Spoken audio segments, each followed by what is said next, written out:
नमस्कार। राजनीति विज्ञान शिक्षण में मैं डॉक्टर सुधा काला, प्रवक्ता, विद्यालय शिक्षा उत्तराखंड, आपका हार्दिक स्वागत करती हूँ।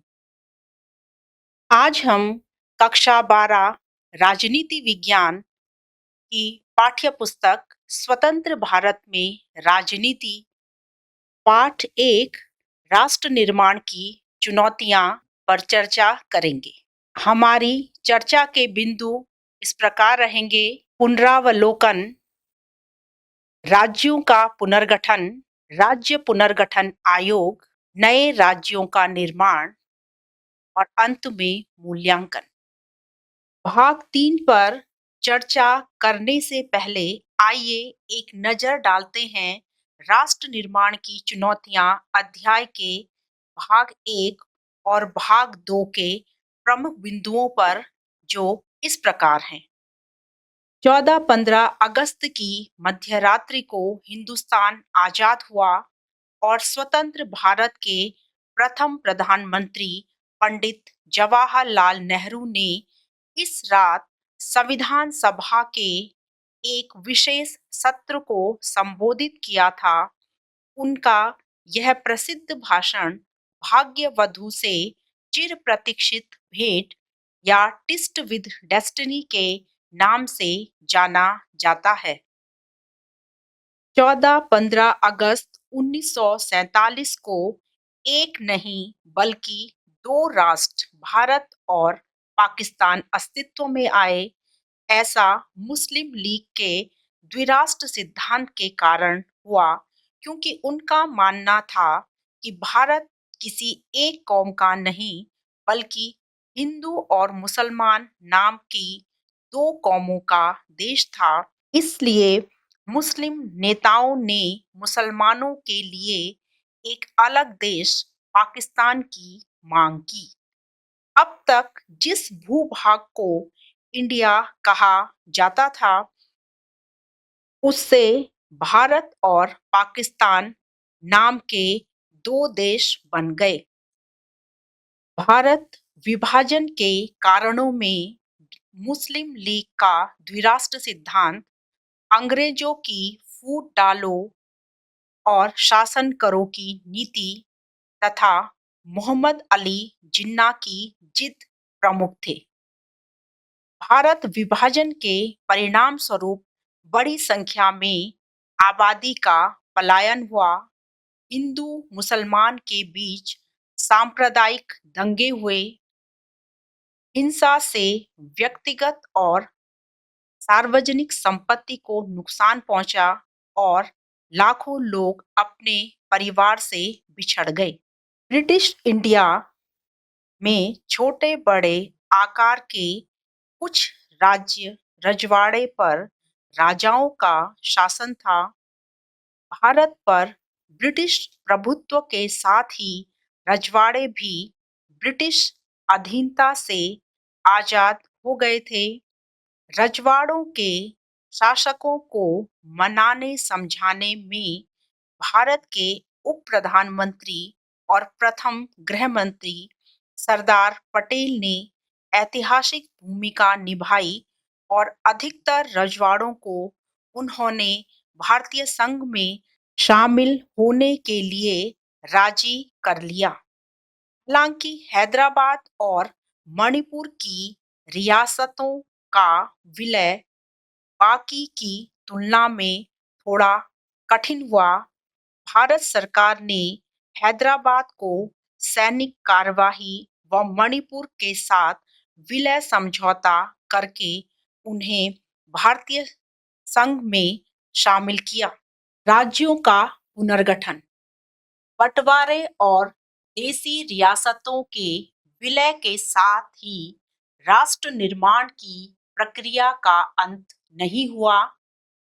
भारतीय प्रांतों की आंतरिक सीमाओं को इस तरह तय करने की चुनौती थी। प्रांतों की सीमाओं को इस तरह से तय करने की चुनौती थी कि देश की भाषाई और सांस्कृतिक बहुलता भी दिखाई दे, साथ ही राष्ट्रीय एकता भी खंडित न हो। स्वतंत्रता और विभाजन के बाद स्थितियां बदली। हमारे नेताओं को लगने लगा कि अगर भाषा के आधार पर प्रांत बनाए गए तो इससे अव्यवस्था फैल सकती है। इसलिए केंद्रीय नेतृत्व ने राज्यों के पुनर्गठन को स्थगित कर दिया। केंद्रीय नेतृत्व के इस फैसले को स्थानीय नेताओं और लोगों ने चुनौती दी।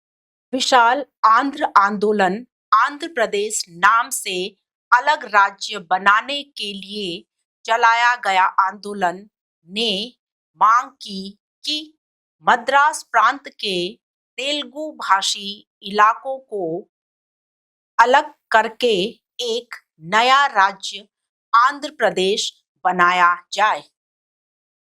आंध्र प्रदेश राज्य के निर्माण के लिए, जैसा आप स्क्रीन पर देख रहे हैं, एक चित्र आपको दिखाई दे रहा है।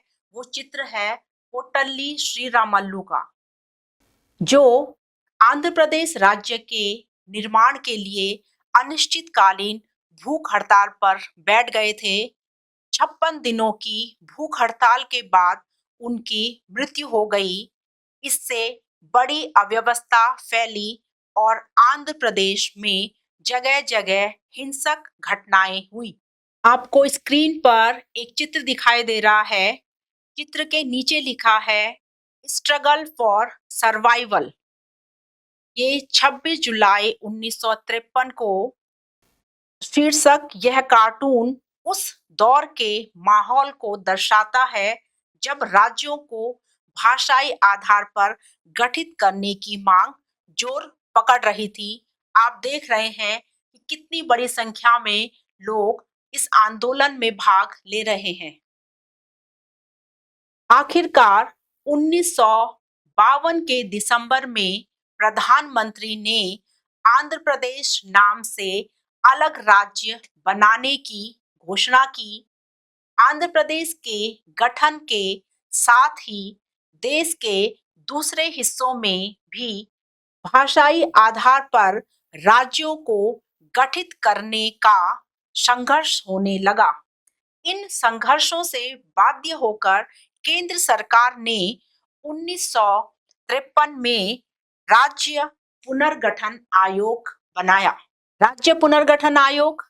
केंद्र सरकार ने 1953 में भाषा के आधार पर राज्यों के पुनर्गठन के लिए एक आयोग बनाया।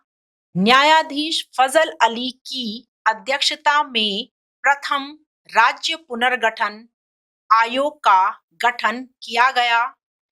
इस आयोग का कार्य राज्यों के सीमांकन के मामले पर कार्यवाही करना था। राज्य पुनर्गठन आयोग ने अपनी जो सिफारिशें दी थी वो इस प्रकार हैं कि राज्यों का गठन भाषा के आधार पर किया जाए। भारत की एकता और सुरक्षा की व्यवस्था बनी रहनी चाहिए। भाषाई और सांस्कृतिक सजातीयता का ध्यान रखा जाए। वित्तीय तथा प्रशासनिक विषयों की ओर उचित ध्यान दिया जाए। राज्य पुनर्गठन आयोग की सिफारिशों के बाद राज्य पुनर्गठन अधिनियम बना और इस आयोग की रिपोर्ट के आधार पर 1956 में राज्य पुनर्गठन अधिनियम पास हुआ। इस अधिनियम के आधार पर 14 राज्य और 6 केंद्र शासित प्रदेश बनाए गए। जैसा कि आप स्क्रीन पर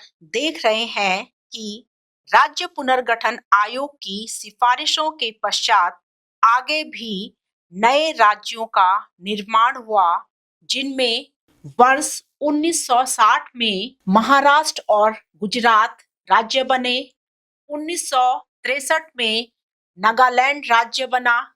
1966 में हरियाणा और हिमाचल प्रदेश राज्य बना। 1972 में मेघालय, मणिपुर और त्रिपुरा राज्य बने। 1987 में मिजोरम और अरुणाचल प्रदेश बने। सन 2000 में छत्तीसगढ़, उत्तराखंड और झारखंड बने और अंतिम राज्य 2014 में तेलंगाना राज्य बना। आइए अभी तक हमने जिन बिंदुओं पर चर्चा की उसके आधार पर मूल्यांकन करते हैं। मूल्यांकन का पहला प्रश्न है, राज्य पुनर्गठन आयोग कब बना? इसका उत्तर है, राज्य पुनर्गठन आयोग 1953 में बना। राज्य पुनर्गठन आयोग के अध्यक्ष कौन थे? इसका उत्तर है, राज्य पुनर्गठन आयोग के अध्यक्ष न्यायाधीश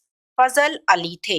राज्य पुनर्गठन आयोग की प्रमुख सिफारिश क्या थी? राज्य पुनर्गठन आयोग की प्रमुख सिफारिश थी कि राज्यों का पुनर्गठन वहां बोले जाने वाली भाषा के आधार पर होना चाहिए। राज्य पुनर्गठन आयोग की सिफारिश के आधार पर कितने राज्य और केंद्र शासित प्रदेश बनाए गए?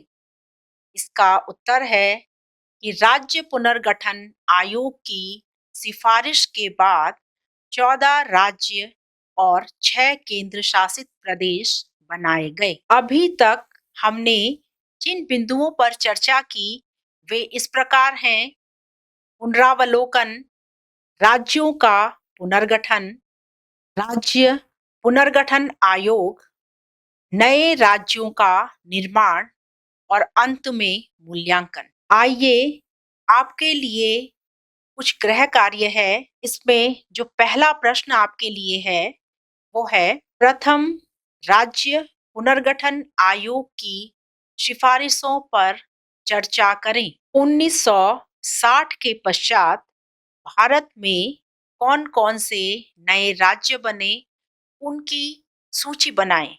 राजनीति विज्ञान की पाठ्य पुस्तक स्वतंत्र भारत में राजनीति के अध्याय 1 राष्ट्र निर्माण की चुनौतियां पाठ का हमने 3 भागों में अध्ययन किया। आशा करती हूँ कि आपको ये भली भांति समझ में आया होगा।